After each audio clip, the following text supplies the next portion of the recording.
Olá a todos, bem-vindos de volta. Aqui é a professora Patrícia Vani Benfica e vamos dar continuidade a Direito Penal, parte especial.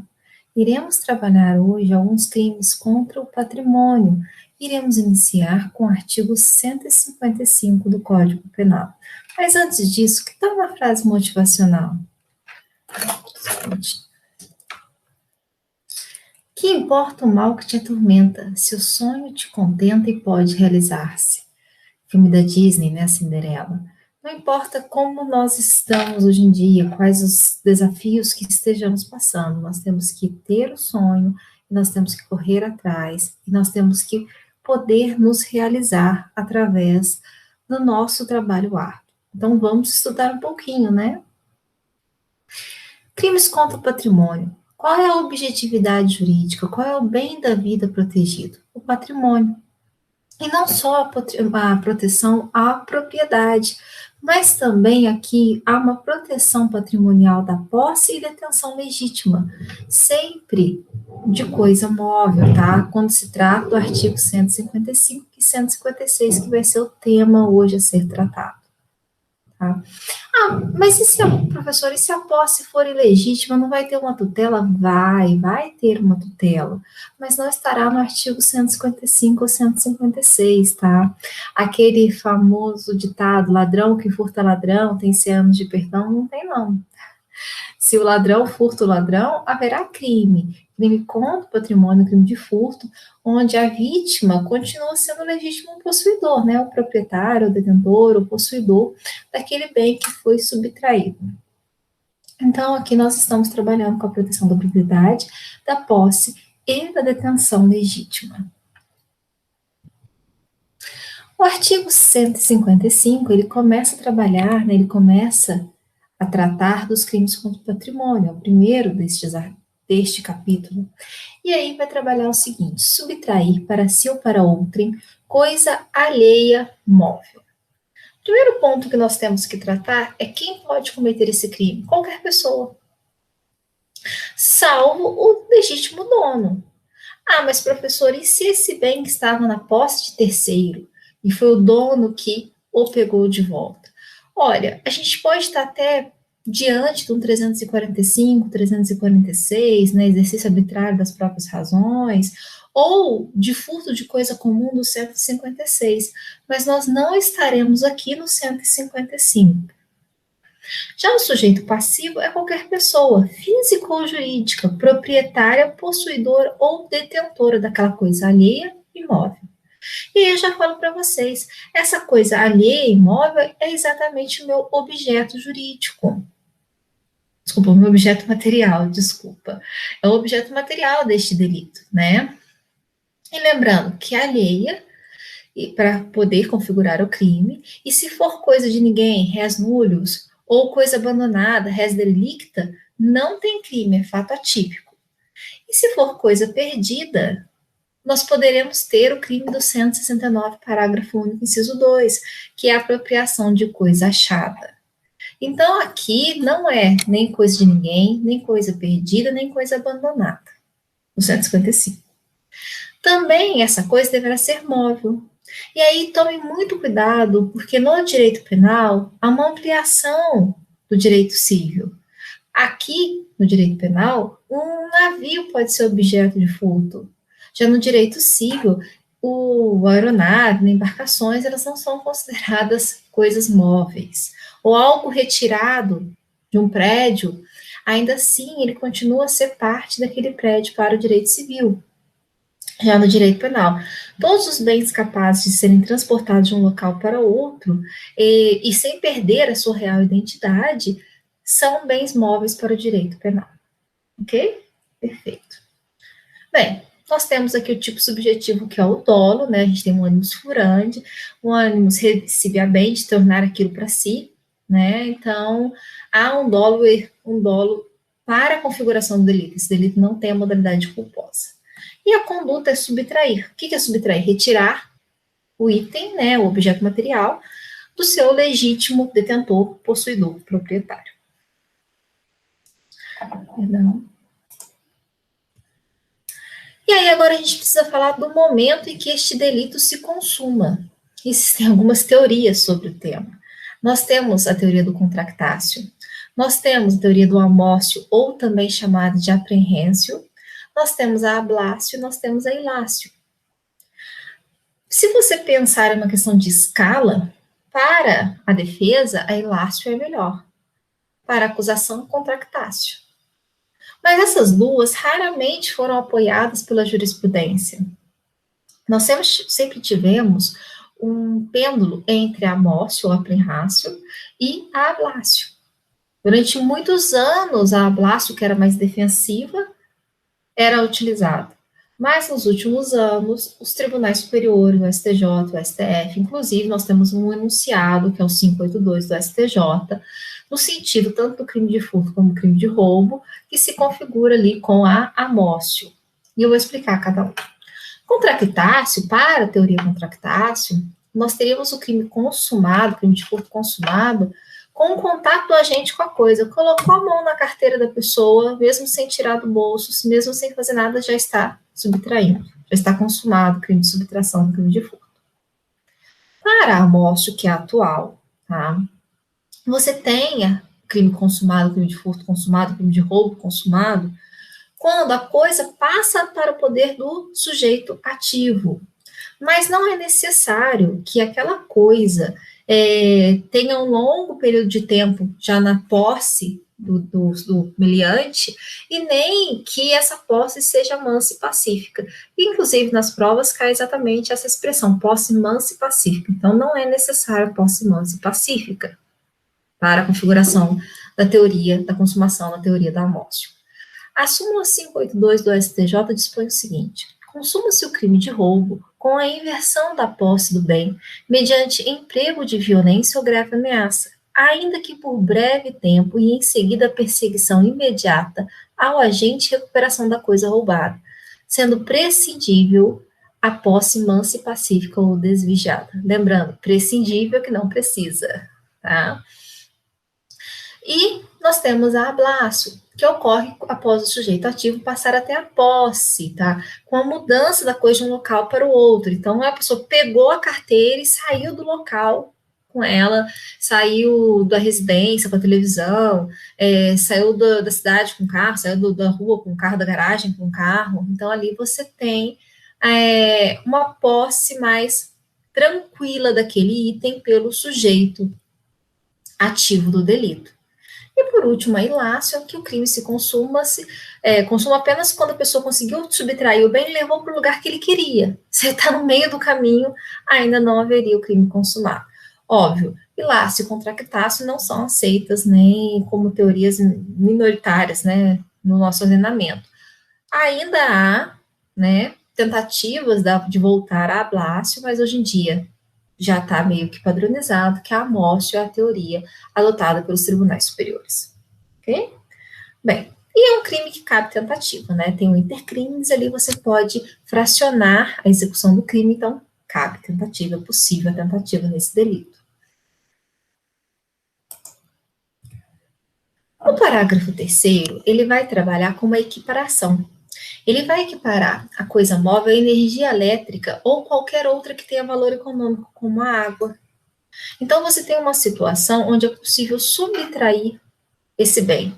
E é possível porque esse bem, ele se esgota. Se você utiliza energia elétrica, ele se esgota. Ele deixa de existir, né? Ele é consumido. Então, por isso que há possibilidade de subtração desses objetos materiais.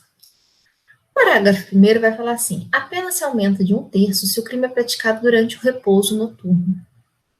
Bem, aqui tem um aumento de pena, que justifica-se pela facilidade de você subtrair algo quando há uma menor vigilância. Normalmente no repouso noturno as pessoas não mantêm a mesma vigilância, né? A maioria está dormindo, outros descansando, então a vigilância é menor e facilita a subtração.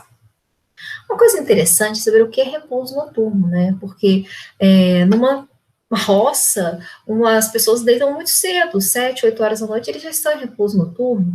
No centro urbano, você pode ter pessoas dormindo 11 horas da noite. Então, em alguns julgados, em alguns tribunais, adota-se a teoria, ou melhor, adota-se a metodologia de se olhar caso a caso e não um homem médio, o que seria mais justo para a defesa. Em relação a horário, algumas pessoas definem que noite, né, seria período noturno, seria das 20 horas, né, até às 6. Para outros seria quando escurece, quando clareia. Eu acho que a gente pode usar uma analogia ao artigo 22 da Lei da Lei de Abuso de Autoridade, que utiliza-se de 21 às 5 horas da manhã para definir o que seria noite para invasão de domicílio lá, por abuso de autoridade. Bem, é uma ideia, né, uma coisa mais objetiva, uma posição mais objetiva do que se olhar aquela região, dependendo da estação, acho que fica um pouco mais complicado, muito subjetivo, muito abstrato. Essa regra também vale para estabelecimentos comerciais, não só para residenciais. Então, fiquem atentos a isso. Um prédio comercial que está fechado à noite, se houver subtração, vai incorrer essa causa de aumento.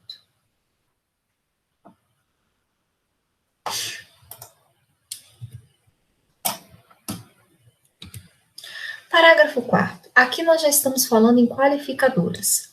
A pena de reclusão de 2 a 8 anos e multa se o crime é cometido 1. Com destruição ou rompimento de obstáculo à subtração da coisa. Aqui você destrói a porta para entrar e roubar a televisão.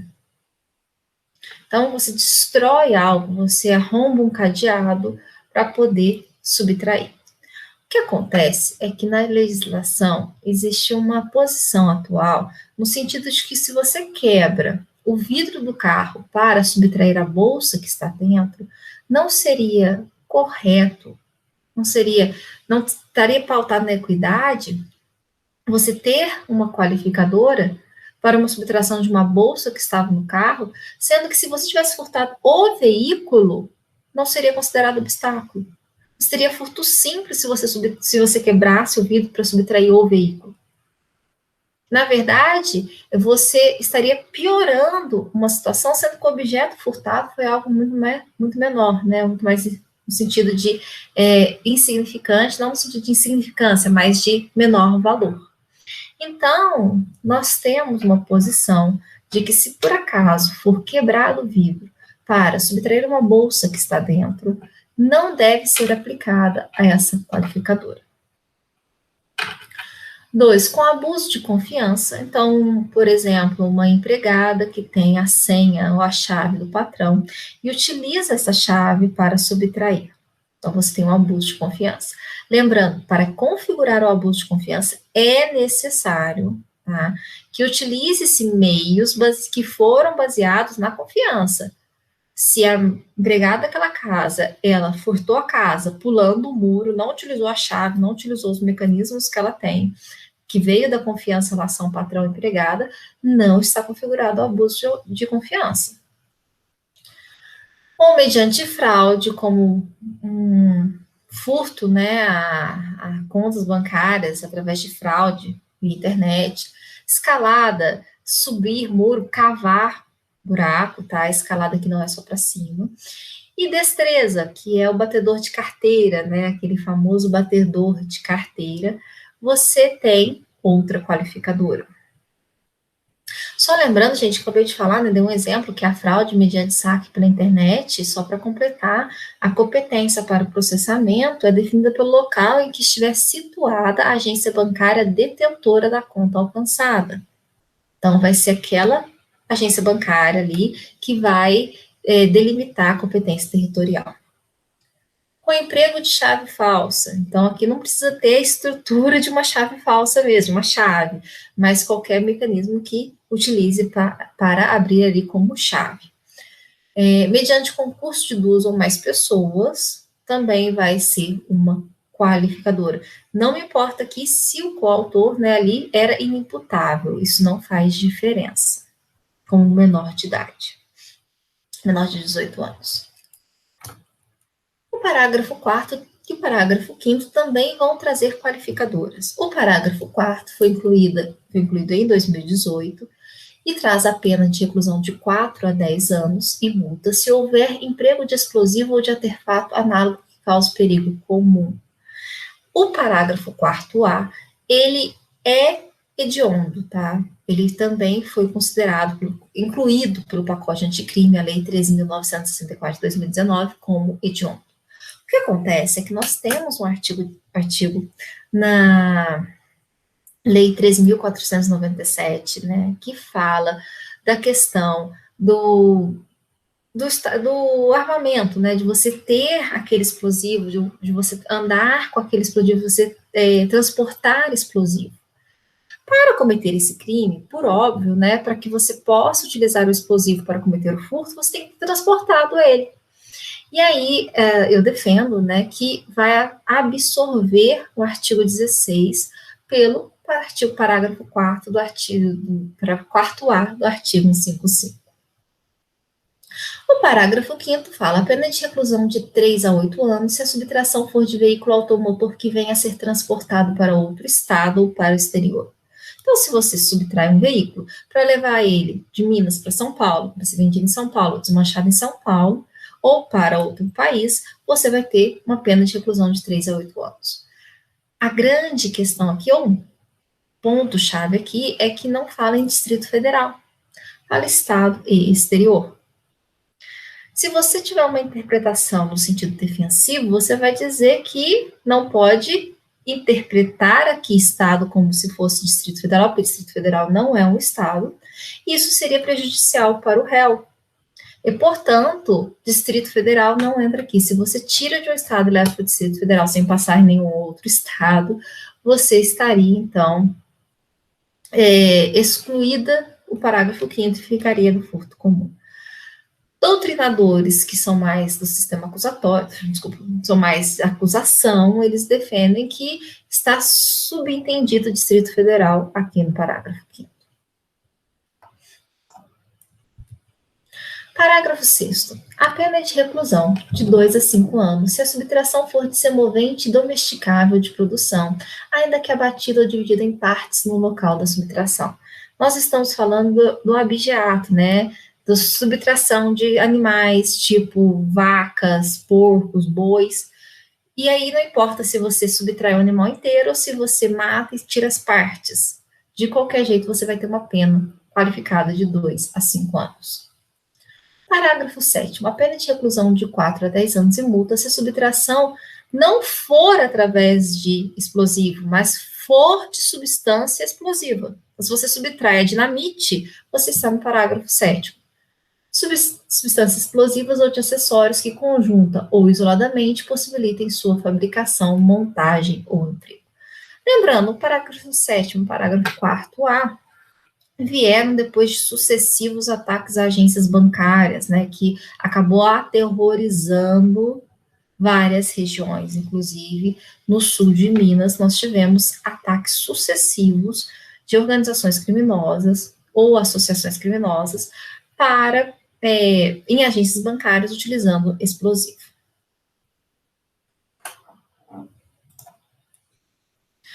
Alguns tópicos relevantes.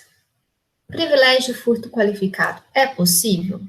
Gente, a súmula do 511 do STJ fala que sim, é possível, desde que o furto qualificado tenha natureza objetiva, ok?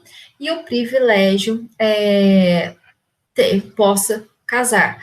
Ah, professora, todas as qualificadoras são de ordem objetiva? Quase todas, menos a abuso de autoridade, que não é de ordem objetiva, é de ordem subjetiva. Então, ela não é possível casar com o furto qualificado.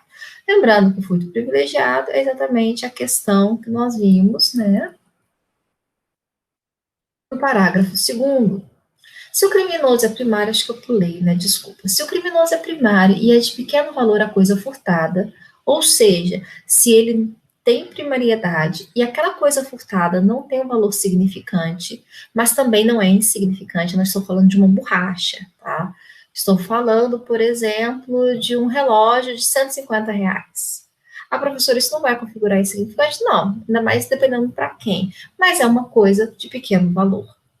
o juiz pode substituir a pena de reclusão pela de detenção, diminuí-la de 1 a 2/3 ou aplicar somente a pena de multa. É isso que nós estamos falando quando falamos de furto privilegiado, tá? Só um minutinho, deixa eu achar aqui o slide de novo para voltar para vocês. Ah, tá sim. Furto, então, é possível, desde que a qualificadora não seja o abuso de confiança. 2. Majorante do repouso noturno e furto qualificado são compatíveis? São. Falou-se durante muito tempo que a majorante não se aplicaria ao furto qualificado por causa da topografia dos artigos, dos parágrafos. Só que essa posição já foi ultrapassada e agora é possível aplicar tanto o privilégio à qualificadora quanto a majorante, o aumento para a qualificadora. Existência de aparato de vigilância em estabelecimento comercial torna o crime possível? E nós vamos para o enunciado, desculpa que não é não é N. Enunciado 567 da súmula do STJ. E aí, a princípio, o sistema de vigilância não, por si só, não torna impossível o crime de furto. Tá? E essa é a súmula 567. Em algumas situações, em alguns casos concretos, a jurisprudência já aplicou, já concedeu habeas corpus para trancamento de ação penal, em situações em que o sistema de vigilância, do modo como estava sendo colocado, aí sim tornava impossível a subtração. Gente, o sistema de vigilância torna mais difícil, mas não impossível na maioria dos casos. Subtração de sinal de TV a cabo. STF diz que é fato atípico, já que o sinal ele não se esgota como energia. Mas, e parte do STJ segue esse entendimento. Agora, uma pequena parte dos julgados do STJ, do Superior Tribunal de Justiça, no sentido de que sim, seria o 155, parágrafo 3º. Ao meu ver, não é a posição majoritária. Furto famélico, né? Aquele furto onde a pessoa subtrai para matar a fome. Nós estamos falando de um estado de necessidade. É possível aplicação, tá? Desde que o fato praticado seja para mitigar a fome, que seja inevitável o comportamento lesivo, que a subtração, né, seja capaz de diretamente contornar a emergência, o estado de necessidade que a pessoa se encontra, e se a pessoa tem insuficiência de recursos, tá, ou é impossibilitado de trabalhar e não tem como conseguir mitigar sua fome de outra modo. Furto de uso. A princípio não é crime, né? Mas para que não seja crime, o furto de uso, ele tem que partir, a vontade tem que ser desde o início, né? A conduta tem que ser dirigida desde o início ao uso momentâneo da coisa subtraída. A coisa tem que ser não consumível, sua restituição tem que ser imediata e integral à vítima. No CPM, no Código Penal Militar, o furto de uso é crime, está lá no 241. E a princípio da insignificância, não coloquei aí, coloca em letra G, o princípio da insignificância não cabe, por posição majoritária dos tribunais superiores, ao furto qualificado. Ok? Bem, e antes de terminar, eu gostaria de falar um pouquinho mais com vocês sobre crimes contra o patrimônio, falando com vocês do 146. Desculpa, 156. Então, vamos lá. O que é o 156? É o furto de coisa comum. É subtrair o condômino, cordeiro ou sócio para si ou para outrem, a quem legitimamente a detém a coisa comum. Então, imagina, eu e o Zezinho, nós temos 10 cabeças de gado num terreno, num sítiozinho. E aí, nós temos cotas iguais, né? Eu tenho direito a 5 cabeças de gado, ele tem direito a 5 cabeças de gado. O que acontece aqui é que esses bens são comuns a nós, sendo que cada um tem a sua cota à parte ali daquelas cabeças de gado. Se eu subtraio esses bens, se eu subtrair as 10 cabeças de gado, que são minhas e do Zezinho, eu estarei cometendo crime de furto de coisa comum. Então, é isso que diz aqui que várias pessoas são proprietárias, tá? E uma dessas pessoas subtrai as cabeças de gado de quem legitimamente a detém.